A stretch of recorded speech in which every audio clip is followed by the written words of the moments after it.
క్రీస్తు సంఘాలలో ఓపెన్గా చెబుతున్నా, సువార్త సభలు జరగట్లా. 4 గోళ్ల మధ్య జరుగుతుంది సువార్త. సమాజానికి వెళ్ళాలి. ఇది భక్తుల లక్షణం అని అడిగితే బైబిల్ స్థలం ఎవిడెన్స్ ఇది.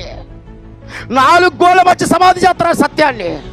నువ్వు సమాజానికి బయటికి వెళ్ళిపో. అనేకమైన ఆత్మలు నశించిపోతున్నాయి. దేవుడికి గొప్ప పని ఇచ్చాడు. ఆ ఆత్మల భారం కలిగి ఉన్నాడు. నేను ఆర్థికంగా ఉన్నానంటావా? అడిగే ముందు దేవుడి కోసం 10 అడుగులు పెడతాడు. నిన్ను ఉండి పెట్టాడా? డబ్బులు ఉండి పెట్టాడా? లేదు. 1 అడుగు ముందుకేశారు. మీరు చాలా మంది గొప్ప గొప్ప దేవజనులు, మంచి వాళ్ళందరూ కూడా సహరించారు అన్నగారు. అంతే దేవుడి కార్యక్రమం అంటే. దేవుడి కొరకు మన బ్రతకాలి, ఆత్మలు రక్షించాలి, ప్రభు చెత్తగా నడిపించారు. ఒక తపన మనలో ఉండి 1 అడుగు మీరు ముందైతే 100 అడుగులు అయిపోతాడు. దానికి ఆన్సర్ నా జీవితమే.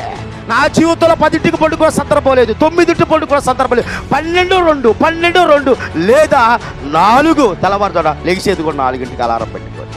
సందర్భం వచ్చిందని చెబుతున్నా. వయసు అయిపోయింది, వయసు మీడిపోయింది, కళ్ళు రాలిపోతాయి, వెంట్రుకలు రాలిపోతాయి, చర్మం ముడతలు పడుతుంది. ఇంకెప్పుడు దేవుడు పని? నోవా గారు 120 సంవత్సరాలు ఏకగ్రగా దేవుడు పని చేశాడు. ఆయన వయసు అంతా, మన వయసు అంతా.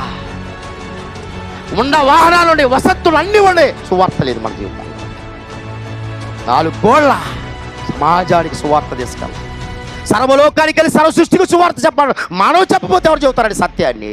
సత్యం తెలిసిన వ్యక్తివి. మెడిసిన్ నీ దగ్గర ఉంది, మందు నీ దగ్గర ఉంది. సమాజాన్ని బాగు చేసే మందు మన దగ్గర ఉంది. సమాజాన్ని బాగు చేసే మందు మన దగ్గర ఉన్నప్పుడు మన ఇంట్లో పాతి పెట్టుకుంటూ ఉపయోగం ఉంది. దేవుడి కడుపు మీద కొడుతున్నారు. మనం ఒక మాట చెప్పాలి అంటే సమాజంలోకి వెళ్ళాలి, సువార్త ప్రకటించాలి, అనేకులు ప్రభు చెంతకం నడిపించాలి.